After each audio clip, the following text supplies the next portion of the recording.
حدیث قدسی میں اور بہت ساری باتیں ہیں، لا تعداد بات گفتگو ہے اللہ کی اور اس کے حبیب کی، اس میں سے ساری باتیں رسول نے ہمیں نہیں بتلائیں، چند ایک بتلائیں۔ ان میں سے ایک بات یہ ہے جو حضور نے بتلائی کہ حضور نے فرمایا، خداوند متعال نے فرمایا میرا حبیب لولاکا لما خلقت الافلاک، اگر تو نہ ہوتا تو میں اس کائنات کو پیدا ہی نہ کرتا۔ توجہ صاحبہ، اگر تو نہ ہوتا تو میں اس کائنات کو پیدا ہی نہ کرتا اس کائنات کو، یعنی اس کائنات کو خلق کرنے کے پیچھے جو مقصد ہے وہ سید الانبیاء، یعنی مقصد تخلیق کائنات حضور ہے۔ توجہ چاہ رہا ہوں، لیکن مزے کی بات یہ ہے حدیث یہی نہیں رکی بلکہ اللہ نے بات کو آگے بڑھا دیا کہ میرا حبیب لولاکا لما خلقت الافلاک، اگر تو نہ ہوتا تو میں کائنات کو خلق نہ کرتا۔ اگر بول سکیں آپ، فرمایا میرا حبیب لولاک علی لما خلقتکا، اگر تو نہ ہوتا کائنات کو نہ بناتا، اور اگر علی نہ ہوتا میں تجھے بھی خلق نہ کرتا۔ میری بات پہنچ رہی ہے صاحبہ؟ یہ حدیث قدسی ہے، میرا حبیب اگر تو نہ ہوتا کائنات نہ ہوتی، لولا علی لما خلقتکا، اگر علی نہ ہوتا میرا حبیب میں تجھے بھی خلق نہ کرتا۔ حضور بات یہاں بھی نہیں رکی، اللہ نے بات کو اور آگے بڑھا دیا، فرمایا میرا حبیب لولا لما خلقت الافلاک، تو نہ ہوتا کائنات نہ ہوتی، لولا علی لما خلقتکا، اگر علی نہ ہوتا میں تجھے بھی خلق نہ کرتا۔ پھر فرمایا لولا فاطمہ لما خلقتکما، اے میرا حبیب اگر فاطمہ نہ ہوتی نہ تجھے خلق کرتا نہ علی کو خلق کرتا۔ میری بات پہنچے؟ یہ مقام ہے شہزادی کا کہ جو وجہ تخلیق سید الانبیاء ہے۔ توجہ چاہ رہا ہوں، حالانکہ بیٹی ہیں، بات سمجھ میں آ رہی میری؟ ہے حضور کی بیٹی، لیکن مقصد تخلیق سید الانبیاء، وجہ تخلیق ظاہر رسالت امام جناب سیدہ، اور یہی وجہ ہے کہ رسالت امام کا بڑا مشہور و معروف فرمان ہے کہ الفاطمہ تو ام ابیہا، فاطمہ اپنے باپ کی بھی ماں ہے۔ میری بات پہنچی ہے صاحبہ؟ خاندان زہرا پہ بلند تر صلوات، صلی علی محمد۔ فاطمہ اپنے باپ کی بھی ماں ہے۔ اچھا دیکھیں، یہ جو ترجمہ میں نے اس حدیث کا کیا ہے یہ اس کا ظاہری ترجمہ ہے۔ ظاہراً ہم ماں کو کہتے، توجہ صاحبہ، اور اپنے باپ کی بھی ماں ہے، یہ عجیب سی تعبیر ہے، اور کائنات کا رسول جو ہے وہ کبھی غلط تعبیر نہیں دے سکتا۔ آخر کوئی تو وجہ ہے نا کہ جس کی وجہ سے اللہ کے حبیب نے اپنی بیٹی کو اپنی ہی ماں کا درجہ دیا۔ میری بات پہنچی؟ اور اس پہ علماء نے بہت ساری بحثیں کی ہیں اس حدیث سید الانبیاء پہ کہ یہ رسول نے کیوں فرمایا کہ فاطمہ تو ام ابیہا، فاطمہ اپنے باپ کی بھی ماں ہے۔ تو علماء نے ایک جملہ یہ لکھا کہ رسالت ماپ نے سیدہ کو اس لیے یہ فرمایا کہ ام ابیہا ہے، اپنے باپ کی بھی ماں ہے، کہ حضور کی جو والدہ تھی نا وہ حضور کے بچپن میں انتقال کر دی۔ توجہ صاحبان، ترستے رہے ماں کی محبت کو، جب تک جناب فاطمہ بنت اسد زندہ رہیں حضور کو ماں کی یاد نہیں آنے دی۔ توجہ چاہ رہا ہوں، لیکن حضور بھی ماں کی محبت، ماں کی شفقت، ماں کی خیال کو ترستے رہے، لیکن جب اللہ نے رسول کو زہرا جیسی بیٹی عطا کی تو جناب سیدہ نے حضور کی ایسی خدمت کی کہ رسول کو کہنا پڑ گیا یہ میری بیٹی نہیں، یہ میری ماں ہے۔ توجہ صاحبہ، یہ ہے اس حدیث کا ظاہری معنی، لیکن ام عربی میں صرف ماں کو نہیں کہا جاتا۔ توجہ چاہ رہا ہوں، کسی شے کی اصل کو بھی کہا جاتا ہے، اصل، بنیاد کو، اصل کو، جڑ کو کہا جاتا ہے۔ مثال کے طور پہ مکہ مکرمہ کا ایک نام ہے، شاید آپ کے اذہان میں محفوظ ہو، مکہ کا ایک نام ہے ام القریٰ۔ ام القریٰ، قاف نقطہ والا، ام القریٰ۔ ام القریٰ کا معنی جانتے کیا ہے؟ زمین کی ماں، ماں نہیں، زمین کی اصل، زمین کی جڑ۔ مکہ کو ام القریٰ اس لیے کہا جاتا ہے کہ جب اللہ نے یہ زمین بنانا شروع کی تو اس کا نقطہ ابتدا مکہ مکرمہ ہے۔ مکہ میں کی زمین، اور مزے کی بات ہے، اور یعنی اس پوری کائنات کا اگر آپ جو ہے یہ علم ارضیات سمجھتے ہیں تو اس پوری زمین کا جو سینٹر پوائنٹ ہے، مرکز ہے، وہ مکہ ہے۔ توجہ صاحبہ، اور مکے کا مرکزی نقطہ خانہ کعبہ ہے۔ توجہ ہے، بیت اللہ بالکل زمین کے بالکل مرکز سینٹر میں۔ اگر علم ارضیات اگر آپ نے دیکھا اور پڑھا ہے کہ زمین کے جو مرکز ہے وہ ہے مکہ مکرمہ، اور مکہ مکرمہ کا جو سینٹر اور مرکز ہے وہ خانہ کعبہ ہے، اور خانہ کعبہ کے درمیان کا جو سینٹر مقام ہے وہ ایک مرکزی نقطہ ہے اس زمین کا۔ توجہ چاروں، اگر میری بات پہنچے تو لطف لیجئے گا کہ ساری زمین کا مرکز مکہ، مکے کا مرکز خانہ کعبہ، خانہ کعبہ کے اندر بھی ایک نقطہ ہے، مرکزی نقطہ، جو سارے خانہ کعبہ کے بالکل سینٹر میں ہے، اسے کہتے ہیں جوف کعبہ، اسے کہتے ہیں جوف کعبہ، اور علی وہ ہے جس کی ولادت اس جوف کعبہ پر ہوئی ہے۔ یعنی ساری کائنات زمین کے بالکل مرکزی نقطہ پہ سرکار علی ابن ابی طالب اس دنیا میں تشریف لائے۔ یعنی باتوں سے باتیں نکلتی جائیں گی۔ جو بات میں سمجھانا چاہ رہا تھا کہ مکے کا ایک نام کیا ہے؟ ام القریٰ، ام القریٰ یعنی زمین کی اصل، زمین کی جڑ، اور یہی وجہ ہے کہ مکے کے رہنے والوں کو اور مسلمانوں نے، اور قرآن نے اس کو متعدد مقامات پہ اسی لقب، اسی نسبت کے ساتھ مکے کے رہنے والوں کو ذکر کیا۔ 4 آیتیں تو اللہ نے حضور کے بارے میں نازل کی نا کہ وَالَّذِي بَعَثَ فِي الْأُمِّيِّينَ رَسُولًا، اللہ وہ ہے جس نے امیوں میں اپنا رسول بھیجا۔ میری بات پہنچی ہے صاحبان؟ اور چلے ایک یہ مغالطہ بھی دور کرتا چلا جاؤں، بڑی بحث چل رہی ہے کہ رسول کو پڑھنا لکھنا آتا تھا یا نہیں آتا تھا، توجہ ہے؟ اور وہ کہتے ہیں جی اللہ نے رسول کو امی کہا ہے۔ امی کا مطلب ہوتا ہے جاہل، ان پڑھ۔ توجہ ہے کہ اللہ وہ ہے کہ جس نے تمہیں رسول النبی الامی الذی یجدونہ مکتوب عندہم فی التوراۃ والانجیل، یہ آیت ہے قرآن کی کہ جس میں اللہ نے اپنے نبی کو امی کہا ہے اور کہا امی جین میں رسول بھیجا جو انہی میں سے ہے۔ تو جی مطلب جی رسول کو لکھنا پڑھنا نہیں آتا۔ بھائی امی کا مطلب صرف ان پڑھ نہیں ہوتا، امی کا ایک مطلب ہوتا ہے مکے کا رہنے والا۔ میری بات پہنچی ہے صاحبان؟ تو اللہ نے اگر حبیب کو امی کہا ہے تو اس لیے کہا ہے کہ مصطفیٰ مکہ میں تشریف لائے، تو جب مکے کے رہنے والے تھے، جیسے اور مکے کے رہنے والے انہیں امیین کہا جاتا ہے۔ تو امی یہ لقب ہے، توجہ چاہ رہا ہوں، ام القریٰ کے رہنے والوں کا، توجہ چاہ رہا ہوں۔ اور ام القریٰ ہے مکہ۔ مکہ کا کیا ہے؟ جو زمین کی جڑ ہے، جو زمین کی اصل ہے، توجہ چاہ رہا ہوں۔ اور حضور نے یہی سمجھانا چاہا ہے کہ الفاطمہ تو ام ابیہا، یعنی فاطمہ اپنے باپ کی بھی اصل ہے، ماں نہیں اصل ہے، اپنے ماں کی بھی جڑ ہے، اپنے باپ کی بھی جڑ ہے۔ کیوں؟ میں وہ حدیث قدسی جو میں نے آپ کو سنائی، اس کے پیچھے وہی حدیث ہے کہ اللہ فرما رہا تھا لولا فاطمہ لما خلقتکما، اگر فاطمہ نہ ہوتی میں تمہیں خلق ہی نہ کرتا۔ یعنی رسول فرما رہے ہیں کہ میری بنیاد، میری جڑ فاطمہ ہے، اگر فاطمہ نہ ہوتی تو مصطفیٰ بھی نہ ہو۔ ایک دفعہ مل کے بابا سے بلند صلوات پڑھیے گا۔ اجازت ہے 2-4 باتیں اور گھبرائے تو نہیں بیٹھے نا؟ ایک کھلے دل سے درود پڑھیے گا۔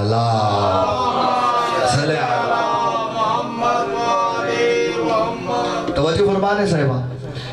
اور چونکہ سیدہ ایک ایسی ہستی ہیں کہ جن کا مقام، جن کی منزلت، جن کے فضائل ہمارے بس سے باہر ہیں۔ توجہ چاروں، ہم جو ہیں وہ سیدہ کے فضائل بیان ہی نہیں کر سکتے۔ ایک فضیلت سیدہ کی اور سنیے گا کہ دیکھیں اللہ نے یہ کائنات خلق کی ہے، توجہ ہے، کائنات خلق کی ہے نا، تو اللہ نے یہ کائنات کیا فضولی بنا دی، عبث بنا دی، بیکار؟ کوئی نہ کوئی تو حکمت ہے یا نہیں ہے؟ توجہ ہے صاحبان۔ اور اللہ نے انسان کو انسان بنا کے شتر بے مہار نہیں چھوڑا، توجہ ہے، اس کی ہدایت کا اہتمام کیا۔ فرمایا اِنَّ عَلَيْنَا لَلْهُدَى، ہدایت کی ذمہ داری مجھ اللہ پر ہے۔ توجہ ہے، ہدایت کرنا کس کا کام ہے؟ اللہ، یہ اللہ کا کام ہے نا ہدایت کرنا، تو پروردگار ہدایت کیسے کرے گا؟ فرمایا سنو، رسولاً مبشرین و منذرین، لئلا یکون للناس علی اللہ حجۃ بعد الرسل وکان اللہ عزیزا حکیما۔ اللہ فرماتا ہے میں نے اپنے خوشخبری دینے والے اور عذاب سے ڈرانے والے رسول بھیجے ہیں تم میں۔ کیوں بھیجے؟ لئلا یکون للناس علی اللہ حجۃ بعد الرسل، تاکہ میرے ان رسولوں کے آنے کے بعد لوگوں کے پاس اللہ کے خلاف کوئی حجت نہ رہ جائے۔ توجہ ہے صاحبان، اللہ کے خلاف کوئی دلیل نہ رہ جائے، اللہ کے خلاف کوئی جو ہے قیامت کے دن اٹھ کے اللہ کے خلاف احتجاج نہ کر سکے۔ درود پڑھیے گا بآواز بلند۔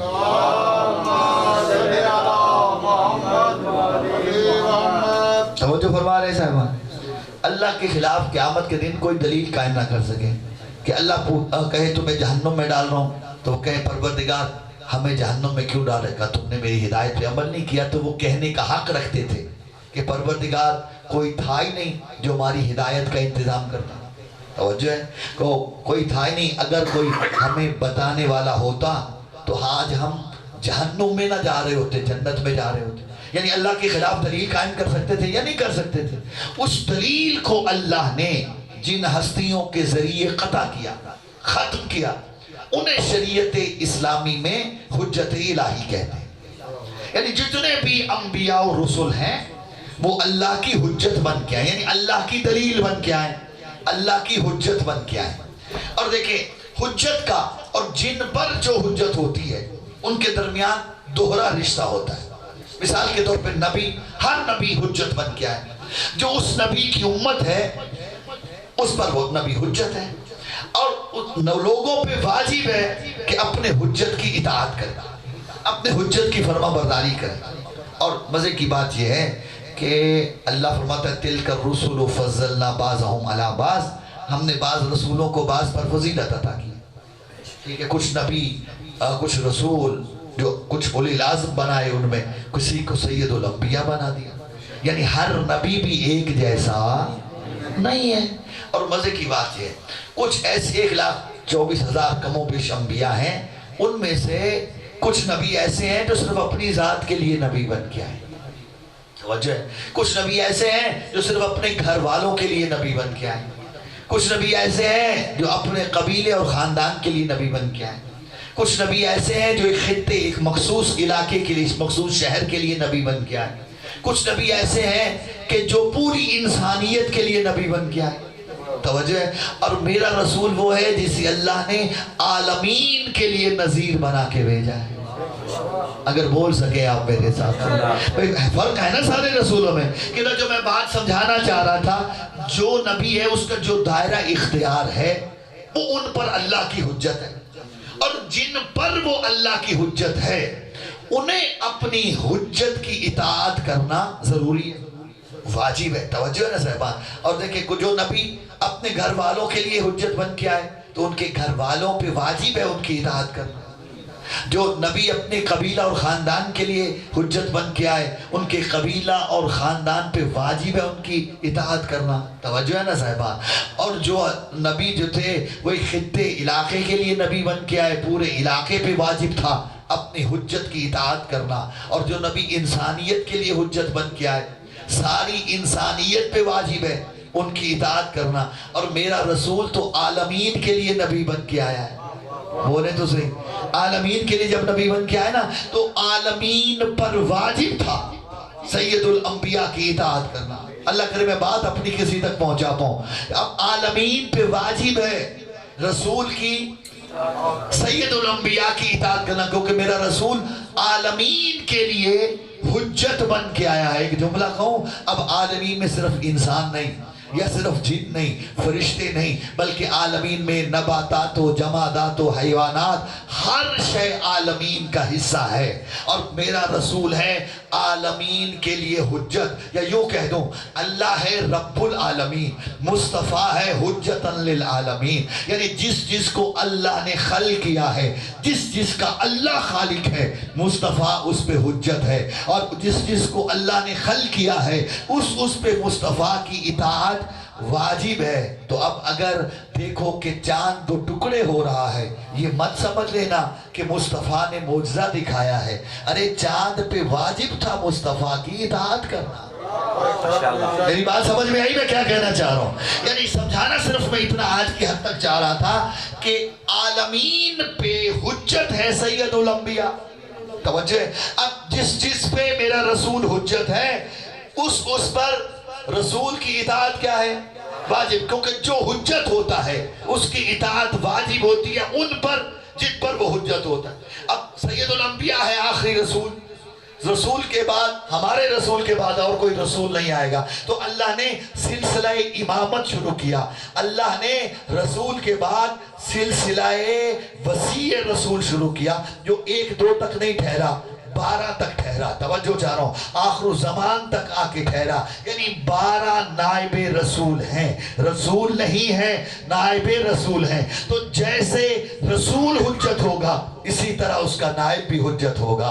جس طرح رسول عالمین کے لیے حجت بن کے آیا تو جو اس کا وسیع بن کے آئے گا جو اس کا وزیر بن کے آئے گا جو اس کا خلیفہ بن کے آئے گا جو اس کا جانشین بن کے آئے گا اس کی بھی اطاعت عالمین پر واجب ہوگی. اور جو آدم سرکار علی سے لے کے امام آخر زمان تک یہ 12 کے 12 حجت الہی ہیں. ان سب پر کی اطاعت عالمین پر اسی طرح واجب ہے جس طرح رسول کی اطاعت عالمین پہ واجب ہے. میں نے بڑا وقت لیا کوشش کر رہا تھا کہ میری بات آپ تک پہنچ جائے. اگر پہنچ گئی تو جملے کا لطف لیجیے گا. یعنی سرکار علی سے لے کر امام آخر زمان تک یہ 12 کے 12 عالمین پر مصطفیٰ کی طرح حجت قرار پائے. تو 11واں معصوم ارشاد فرماتا ہے کہ نحنو حجت اللہ علی الخلق وجدتنا فاطمہ حجت علینا. علی سے لے کے مہدی تک ہم 12 کے 12 اللہ کی مخلوق پر اللہ کی حجت ہے اور ہماری دادی زہرا ہم پر حجت بن کے آئے. نعرہ تکبیر، نعرہ رسالہ، نعرہ حیدری، نعرہ بلندتر صلوات. اللہم صلی علی محمد. متوجہ ہیں صاحبان؟ یہ سیدہ ہم پہ نہیں معصوموں پہ حجت بن کے آئی. تو اگر معصوم پہ سیدہ کی اطاعت واجب ہے تو لامحالہ ہم پر بھی سیدہ کی اطاعت بولے تو صحیح. یہ مقام ہے شہزادی کونین کا. اور صرف جو آیہ مجیدہ میں نے تلاوت کرنے کا شرف حاصل کیا ہے یوں باتوں سے باتیں نکلتی جائیں گی. صرف 1 یا 2 باتیں مزید اس پہ کرنا چاہتا ہوں اگر آپ اجازت دیں تو. ناراض تو نہیں بیٹھے نا بھائی؟ مولا آپ کو سلامت رکھے. آئے بڑی مشہور و معروف آیا جو میں نے آپ کی خدمت میں تلاوت کا شرف حاصل کیا. دل پہ ایک ہی ہے کہ اللہ فرماتا ہے انما یرید اللہ لیذہب عنکم الرجس اہل البیت ویطہرکم تطہیرا. اللہم صلی علی کہ اللہ فرمانا چاہ رہا ہے کہ سوائے اس کے اور کچھ نہیں. یہ جو انما ہے نا، انما جو عربی سمجھتے ہیں یا جو قرآن فہمی کا ذوق رکھتے ہیں یہ عربی میں یہ انما کلمہ حصر کہلاتا ہے. کلمہ حصر کا مطلب ہوتا ہے حصر یعنی حصار کھینچنے والا کلمہ. توجہ چاہ رہا ہوں. اور یہ جس جملے پہ جس بات پہ جس گفتگو پہ عربی میں یہ کلمہ انما لگا دیا جائے اس کا فائدہ یہ ہوتا ہے کہ جو اس چیز کے حقدار ہوتے ہیں وہ اس دائرے کے اندر رہتے ہیں. جو اس کا حقدار نہیں ہوتا وہ باہر سے اس دائرے میں داخل ہی نہیں ہو سکتا. یعنی کلمہ حصر ایک حصار کھینچ دیتا ہے یہ کلمہ. اور اللہ نے اس آیت میں حصار بنا دیا. انما یرید اللہ لیذہب عنکم الرجس اہل البیت.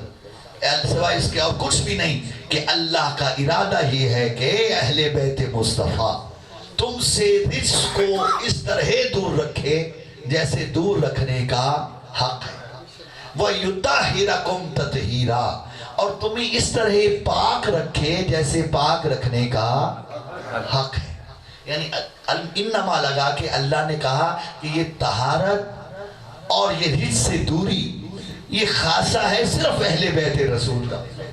توجہ ہے صاحبان، یعنی اہل بیت مصطفیٰ وہ ہیں صرف کہ جن کے نزدیک رجس نہیں آ سکتے، اور یہی ہے جنہیں اللہ نے پاک رکھ کے بھیجا ہے. جو قرآن فہمی کا ذوق رکھتے ہیں، بڑی لطیف سی تعبیر دی ہے اللہ نے. پڑھیے گا، غور سے پڑھیے گا آیت کو کہ اللہ فرماتا ہے انما یرید اللہ لیذھب عنکم الرجس، کہ یہ اہل بیت مصطفیٰ اللہ کا ارادہ یہ ہے کہ تم سے رجس کو دور رکھے.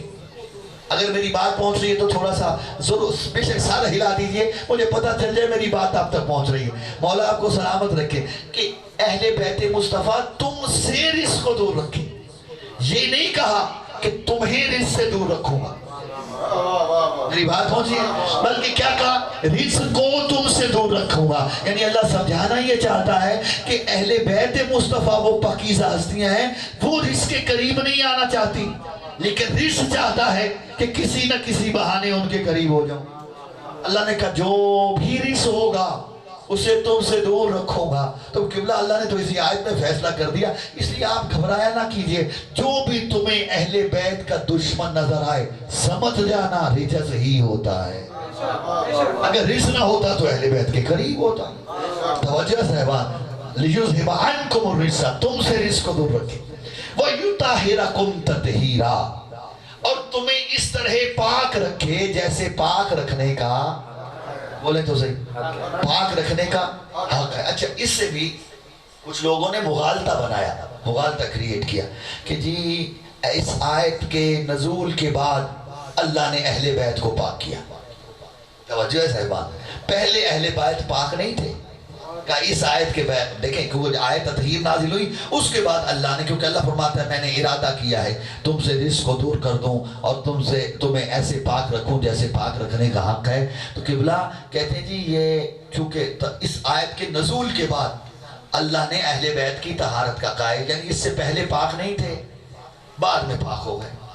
بھائی ضروری نہیں کہ ہر بات ایسے ہی ہو کہ جب کہی جائے تو تبھی وہ ہوتی. مثال دیتا ہوں، آپ سب نماز پڑھتے ہیں، مولا آپ سب کو توفیق دے. نماز میں تکبیر بھی پڑھتے ہیں. تکبیر کیا ہوتی ہے؟ بولیں بولیں بولیں. اللہ اکبر کہتے ہیں نا، کبھی معنی پہ بھی غور کیا اللہ اکبر کا معنی کیا ہے؟ جی اللہ. اچھا، جب آپ نے اللہ اکبر کہا تب اللہ بڑا ہوا یا پہلے سے تھا؟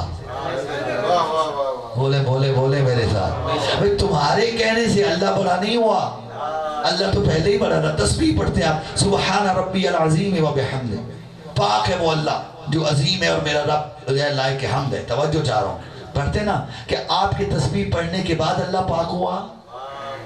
وہ جب سے تھا، جب سے ہے، جب تک ہمیشہ سے، یعنی ہمیشہ سے ہے ہمیشہ رہے گا. اس کے لیے جب کا لفظ استعمال نہیں ہو سکتا. وہ ہمیشہ سے ہے اور جب سے ہے، تب سے پاک ہے، تب سے اکبر ہے. تو پھر آپ کیوں کہہ رہے ہو نماز میں اللہ اکبر، سبحان ربی العظیم، سبحان ربی الاعلیٰ؟ کیا آپ کے کہنے کے بعد اللہ اکبر ہوا؟ کیا آپ کے کہنے کے بعد اللہ جو ہے وہ پاکیزہ ہوا؟ ہرگز نہیں قبلہ. اللہ ہمیشہ سے سبحان تھا، ہمیشہ سبحان رہے گا، ہمیشہ سبحان ہے. آپ صرف اعلان کر رہے ہو کہ ہم اس کی ربوبیت کا اقرار کر رہے ہیں، ہم اس کی سبحانیت کا اقرار کر رہے ہیں، ہم اس کے اکبریت کا، تکبیر کا، اس کی کبریائی کا اعلان کر رہے ہیں. بس قبلہ محمد و اہل بیت محمد وہ ہستیاں ہیں جو آیہ تطہیر کے نزول کے بعد پاک نہیں ہوئی، یہ ہمیشہ سے پاک تھی. جب سے اللہ نے انہیں عالم انوار میں خلق کیا ہے یہ تب سے پاک ہے، لیکن آج اللہ ان کی طہارت کا اعلان کر رہا. بات حیدری. پھر سوال اٹھا کہ آج اعلان کرنے کی ضرورت کیا؟ توجہ ہے نا صاحبان، جب یہ پاک ہے تو پہلے دن سے کہہ دیتا. یہ مخصوص وقت کیا ہے؟ اور جانتے ہیں یہ بس ایک یا دو باتیں مجھے اور کرنی ہیں. بہت شکر گزار ہوں، بڑی محبت اور توجہ کے ساتھ آپ سماعت فرما رہے ہیں کہ اللہ نے یہ جو اعلان طہارت اہل بیت مصطفیٰ کیا ہے، اس کے اعلان کی ضرورت کیا ہے؟ اس کا سبب نصارہ نجران تھے، نجران کے عیسائی. جانتے ہیں جب یہ حضور کے پاس اکٹھے ہو کے آگے اور رسول سے مباحثہ اور مناظرہ کرنے لگے کہ عیسیٰ اللہ کا بیٹا ہے، رسول قرآن کی آیتیں پڑھ کے بتلا رہے تھے کہ انما مثل عیسیٰ عند اللہ کمثل آدم، کہ اللہ کے نزدیک عیسیٰ کی مثال تو آدم کی مثال ہے. تم حضرت عیسیٰ کو صرف باپ کے نہ ہونے کی وجہ سے اللہ کا بیٹا کہہ رہے ہو. آدم کی تو نہ ماں تھی نہ باپ تھا. جب آدم اللہ کا بیٹا نہیں ہے تو پھر عیسیٰ اللہ کا بیٹا کیسے ہو سکتا ہے؟ ایمان سے بتانا مانے عیسائی؟ نہیں مانے نا. رسول پریشان ہو گئے. آواز خدا تھا میرا حبیب پریشان کیوں ہے؟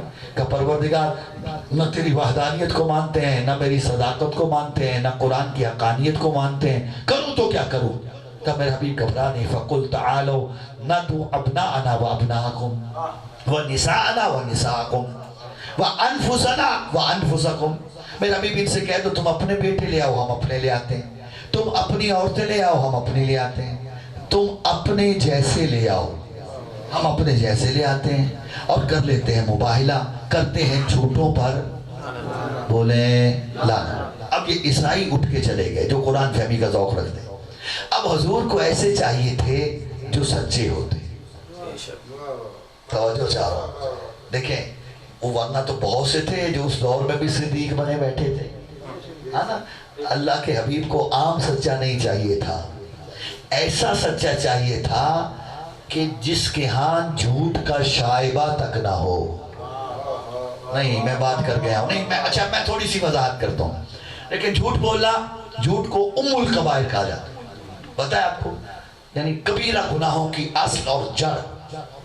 جھوٹ اتنا بڑا گناہ ہے جھوٹ بولنا. اور جس نے زندگی میں ایک مرتبہ بھی جھوٹ بولا ہو وہ صدیق نہیں ہو سکتا. میری بات پہنچی ہے؟ اچھا چلیں.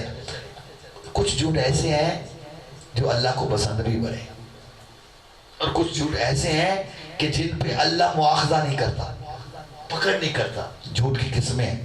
توجہ چاہ رہا ہوں. وہ جھوٹ جو اللہ کو پسند ہے وہ کیا مصنوع فرماتے ہیں کہ ان اللہ یبغض الصدق فی الفساد ویحب الکذب فی الصلح. کہ دو مومنوں کے درمیان اگر جھگڑا ہو گیا نا تو تیسرا بندہ آ کے ایک بندے سے ملا جو جھگڑے تھے آپس میں، اس نے دوسرے کو گالیاں دی. توجہ ہے. وہ دوسرے کے پاس آ گیا اور وہ تو تمہیں گالیاں بک رہا تھا. ایمان سے بتایا اس نے سچ بولا ہے یا جھوٹ؟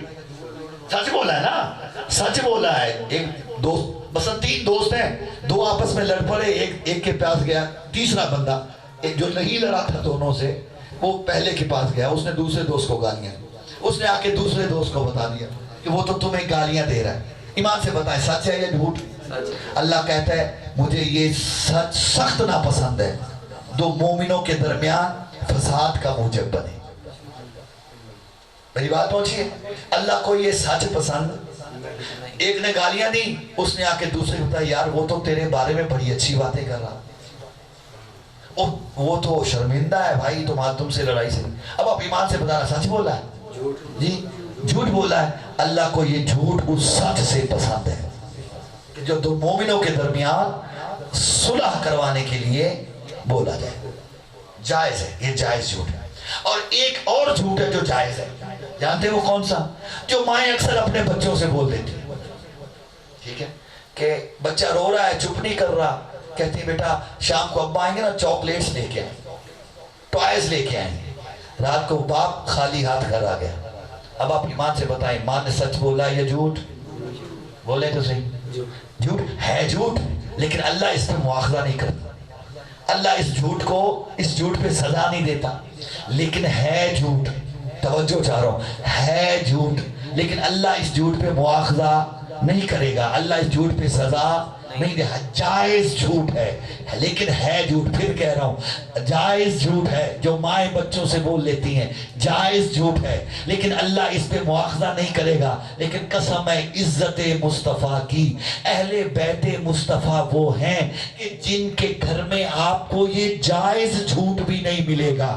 اگر ماں کے منہ سے نکل گیا کہ بیٹو پریشان نہ ہو، کل تمہارے کپڑے درزی لے کے آئے گا، تمہارے کپڑے درزی کے پاس ہے، اگلے دن اللہ کی جنت سے رضوان جنت حسنین کے جوڑے لے کے آتا ہے، آ کے یہ نہیں کہتا میں فرشتہ ہوں، میں رضوان جنت ہوں، بلکہ کہتا ہے انا خیاط الحسنین، میں حسنین کا درزی ہوں، کیونکہ زہرا کے منہ سے لفظ درزی نکلا ہے. بات پہنچیے میں کیا کہنا چاہ رہا تھا. یہ ایسے پاک چاہیے تھے اللہ کو، ایسے پاک چاہیے تھے اللہ کے حبیب کو، ایسے سچے چاہیے تھے جو نصارائے نجران کے مقابلے میں مباہلہ کر سکے.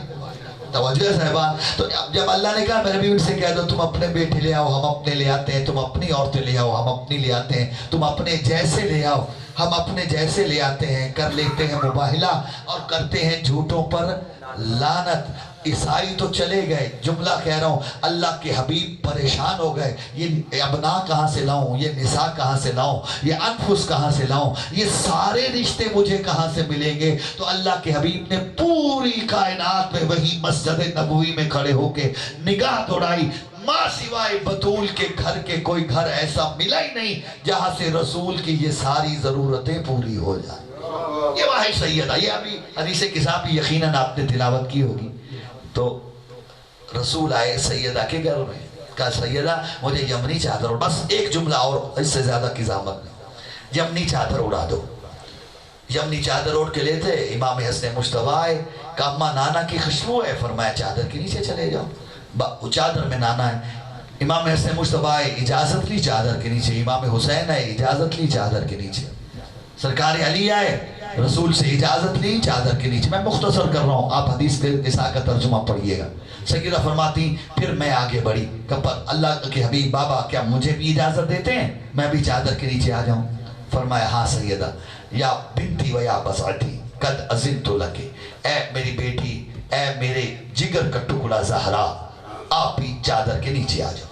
بس اس بات کے لیے میں آپ کو ایک پورا تقریباً 40-45 منٹ زحمت دے کے لایا ہوں کہ جب سیدہ چادر کے نیچے آئیں تو اس وقت بھی فرماتی فلم مکتملنا جمیعاً تحت الکساء اخذ ابی رسول اللہ بطرفی الکساء واوما بیدہ الیمنی الی السماء, کہ جب ہم پانچوں کے پانچوں چادر کے نیچے آ گئے نا تو میرے بابا نے چادر کے دونوں کونوں کو تھاما, دایاں ہاتھ آسمان کی طرف بلند کیا, کہ پروردگارہ اللہم اِنَّا ہَؤُلَاءِ اہلُ بیتی, پروردگار یہ ہے میری اہل بیت جو میری اس چادر کے نیچے ہیں, اگر ہیں ان پہ تطہیر نازل کر, ان پہ غفران نازل کر, ان پہ رحمتیں نازل کر.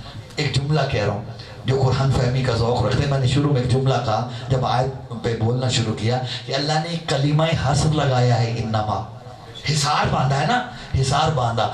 آیا تطہیر چادر کے نیچے آنے کے بعد نازل, ایسے ہے یا نہیں ہے؟ کلمہ حسر جو اللہ نے لگایا ہے وہ اس کے واقعے کے بعد لگایا, لیکن عجیب یہ ہے اللہ کے حبیب نے پہلے ہی اہل بیت پہ زہرا کی چادر کا حصار بنا دیا.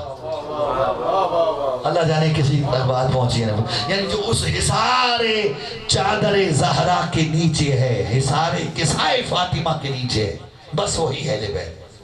تو اللہ نے کہا نہ میرے فرشتوں اور میرے آسمان پہ رہنے والوں, نہ زمین بناتا نہ آسمان بناتا, ان کو تیرنا دیتا, اگر یہ دیا ہے تو ان 5 کے صدقہ میں, محبت میں جو چادر کے نیچے. میں بس زحمت تمام کر گیا, پھر انشاءاللہ کبھی موقع ہوا تو تفصیل کے ساتھ حدیث کتاب پہ گفتگو کروں گا.